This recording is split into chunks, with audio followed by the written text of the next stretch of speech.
sinarjateng.com. Saya namanya Slamet Effendi, ya, asli Pemalang, lahir di desa di Kalimas. Kalimas itu kecamatan Randidongkal, berarti 30 km dari sini, ya, wong desa. Jadi dulunya saya di dunia politik tahun 1999 sampai 2014. Berarti berapa tahun Pak? Berarti sudah 15 tahun. 15 tahun, berarti 3 periode di PDIP. Samping saya melakukan juga pembinaan teman-teman wartawan, LSM itu banyak. Nah, saat ini di samping di sini di selaku Dirut PDAM atau Perumda Irman Tirta Mulya, itu saya ketua cabang Tesate, Persaudaraan Setiati Terakhir. Ketua cabangnya saya, sekretariatnya di Cangkir. Nah, itu sekilas saja. Ya, tugas direktur itu untuk mengorganisir perusahaan supaya berjalan dengan baik, menghasilkan keuntungan, juga bisa memperluas pelayanan. Karena adik-adik perlu diketahui bahwa PDAM itu perusahaan yang spesialis, ya. Jadi tidak hanya mencari keuntungan, tetapi pelayanan, sehingga aturannya juga khusus. Ada peraturan dari kementerian maupun Permendagri, ya, ada dari PP juga, itu diatur secara khusus kaitan dengan PDAM, ya. Perairan itu ada aturan-aturan khusus yang berbeda dengan perusahaan yang lain. Sehingga kalau semuanya itu memahami, artinya stakeholder itu semua memahami, birokrasi, terus kita, terus kemudian DPRD ini memahami, itu tidak semata-mata untuk ditarget untuk PAD, tapi targetnya apa? Pelayanan. Pelayanannya harus tambah, sekian harus tambah. Nah, itu. Tapi umumnya birokrasi itu kurang begitu nyambung, ya. Jadi kurang begitu memahami. Jadi tahunya yang namanya perusahaan itu semakin menyerahkan PAD besar itu sehat.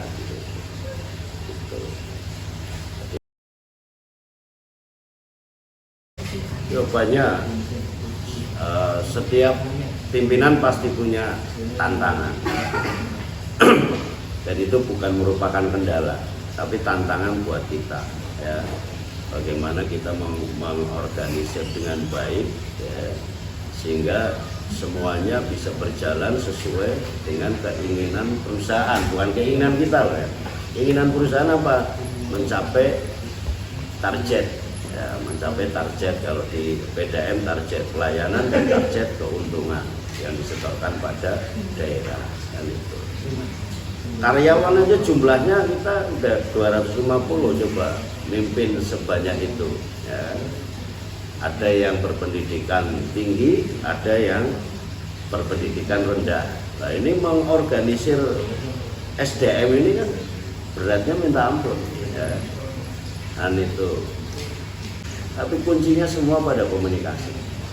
Kuncinya itu pada komunikasi. Kalau komunikasi kita baik dengan karyawan maupun dengan pihak luar, ya saya kira bisa berjalan.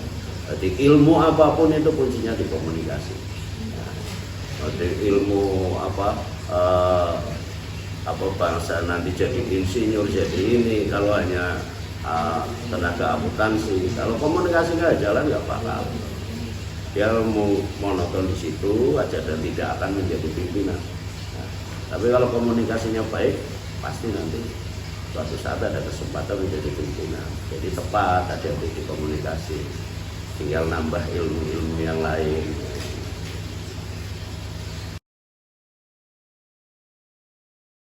Harapan saya selaku Dirut itu kami bisa melayani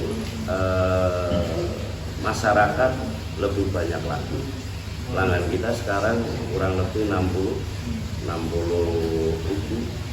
Target saya bisa menambah setiap tahunnya 5.000 sampai 10.000 pelanggan. Jadi karena air merupakan kebutuhan dasar, ya, agak malah banyak kan bingung ya. Iya, Pak. Macet sehari aja coba ya kan, di Widuri kalau mau di Widur bingung ya kan. Walaupun pinggirnya kali kan. Nah, itu merupakan kebutuhan dasar. Jadi saya kepengen layanan itu bisa mencakup sebanyak-banyaknya.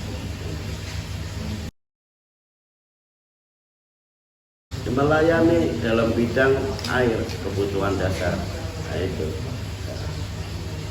Jadi tadi perusahaan yang khusus itu PDAM, sehingga diatur oleh pemerintah secara khusus juga. Nah, karena apa?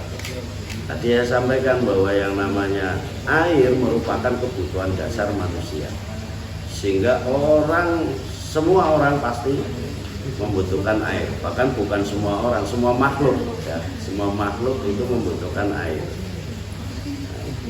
Sehingga ini semakin banyak semakin bagus.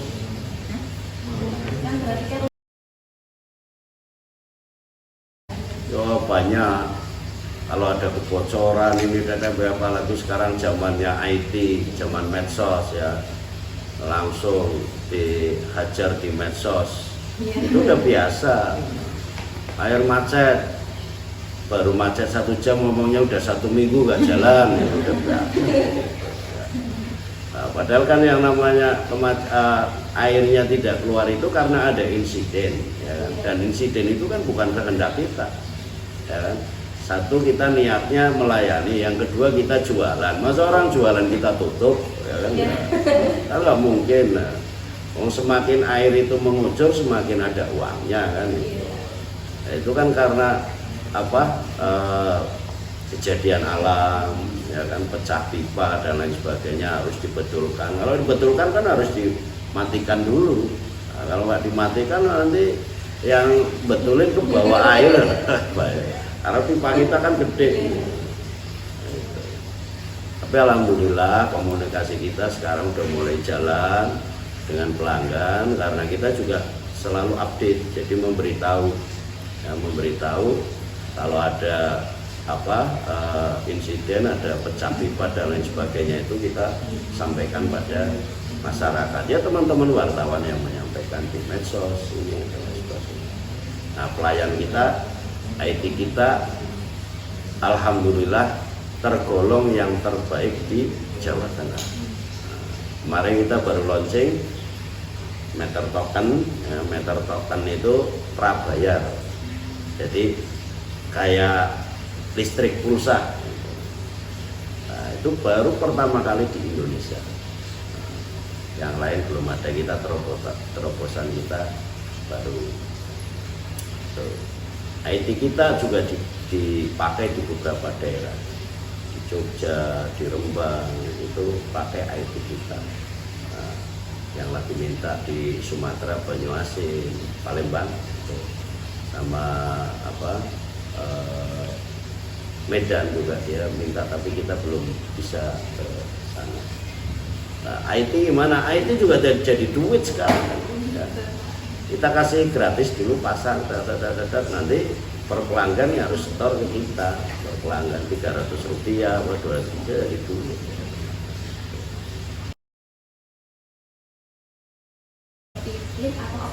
Ada, kita punya aplikasi namanya Sutirta, ya, itu untuk pengaduan dan lain sebagainya. Webnya kita juga ada, Facebooknya juga ada, mau datang langsung juga ada. Di sini ada yang namanya CS, ya. Jadi itu pelayanan khusus untuk pengaduan dan lain sebagainya. Jadi kita buka semua. Jadi kalau ada keluhan, contoh misalnya bulan ini kok tagihannya membengkak, ya, tadinya semula misalnya 100 kok sekarang sampai 700. Nah, itu boleh mengadukan secara langsung, boleh di medsos juga boleh, nanti akan kita jelaskan. Nah, biasanya kalau ada pengaduan kayak gitu langsung tak suruh untuk cek lapangan, dicek ada kebocoran nggak di dalam. Jadi kita berupaya memberikan pelayanan prima ya, dan terbuka, tidak ada yang kita tutup-tutupi, nggak ada. Paling sistemnya kita sudah pakai sistem itu, jadi tidak mungkin meteran itu kita rekayasa, nggak mungkin. Ya. Jadi direkayasa yang tadinya 100 bulan depan biar jadi 500 enggak, itu nggak bisa. Nanti otomatis nanti dipoto di. Berarti responnya ketika ada keluhan dari masyarakat, kitanya harus langsung terjun ya? Oh iya dong, harus hari itu juga begitu ada laporan paling lambat 1 hari itu kalau petugas masih di lapangan paling lambat besoknya harus sudah dicek. Nggak boleh menunggu, itu namanya komunikasi ya, kalau itu komunikasi buntu nanti terjadi kemarahan itu karena miskomunikasi itu kan. Kalau kita responnya lambat nanti akan menjadikan mereka akan kecewa dan menyalurkannya dengan cara-cara yang kurang pas ya. Misalnya demo, pengrusakan dan lain sebagainya. Saya dulu juga tukang demo ya. Iya, tanggung jawab kita. Semua kebocoran pipa itu menjadi tanggung jawab perusahaan, kecuali pipa yang jaringan yang di dalam rumah. Nah, kalau dalam rumah kan menjadi tanggung jawab pemilik rumah, ya kan? Nah, itu. Jadi kalau masih di jalur pelayanan, jalur air di jalan itu menjadi tanggung jawab kita semua. Perbaikan, pergantian semuanya kita tanggung. Apa tersedia ya kita masih jelas masih kurang ya, karena kita diukur dari jumlah penduduk aja udah berapa rumah aja sekarang setiap hari bertambah ya kan, airnya tetap ya, sumber mata airnya tetap itu kan nggak ada tambahan lah itu.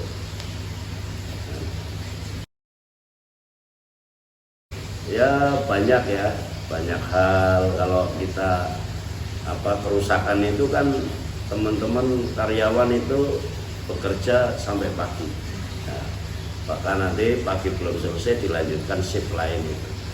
Saya tekankan sejak saya menjadi direktur itu di sini tiap ada kerusakan harus ditangani saat itu juga, dan saya tengok juga. Saya ini datang jam 1 malam, jam 12 malam saya datangi mereka gitu. Saya tunggu ya, banyak kejadian-kejadian yang unik ya, yang di luar nalar juga banyak gitu. Ya, kalau mau ikut sekali-sekali boleh tapi ya mudah-mudahan jangan pecah maksudnya akibatnya.